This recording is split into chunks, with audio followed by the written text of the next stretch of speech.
Now that we've all seen Mr. Avery's classroom blog, a great blog example, let's take a look at a not so great blog example. First, let's remember what does make a fantastic classroom blog. It serves as a form of student expression. You reach your marginalized students.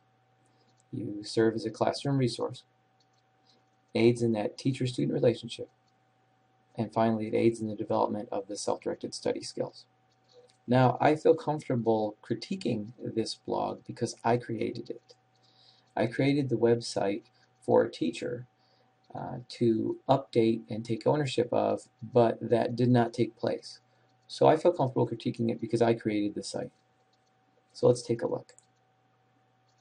So here is Miss Zorn's third grade class.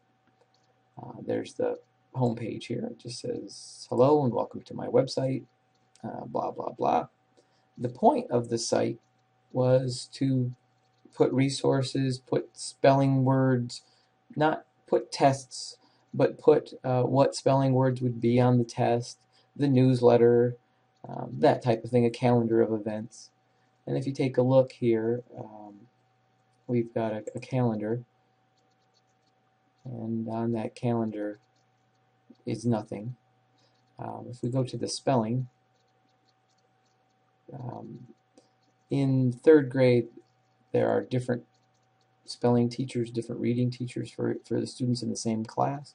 So in this class, Miss Zorn's class, they have the potential of 5 different reading teachers. So I created a place for each reading teacher.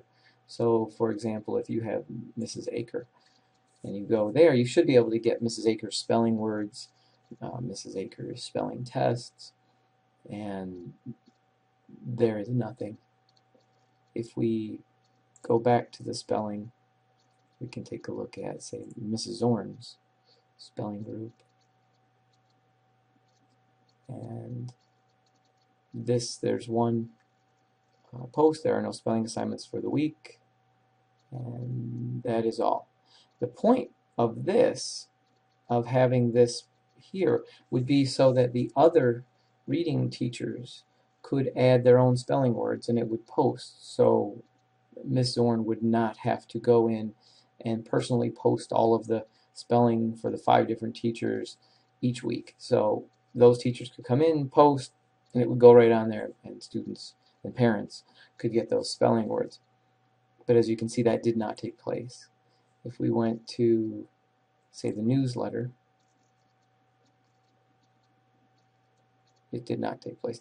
This was created, if we go here, on October 12th, 2012, and it has not been really implemented. It is not to say that it never will. It may be next year. It's just saying as of right now, there isn't much on here. There's no real reason for a parent to come to this blog. There's no real reason for a student to come to this blog to interact with Miss Zorn. This blog sits here like a shiny new sports car that never gets driven. It's not to say it never will, but as of right now, it's just sitting there and it's doing nothing. It's doing no good to anybody. So the difference is Miss Zorn never took ownership of the blog and never really posted students' work, posted assignments, posted resources, did those important things that we had said: reach her marginalized students, provide various forms of student expression, provide resources, aid in that teacher-student relationship, and aid in that self-directed studies. That's not to say she's not doing that personally in her classroom, but she's not doing it through this blog. That is apparent.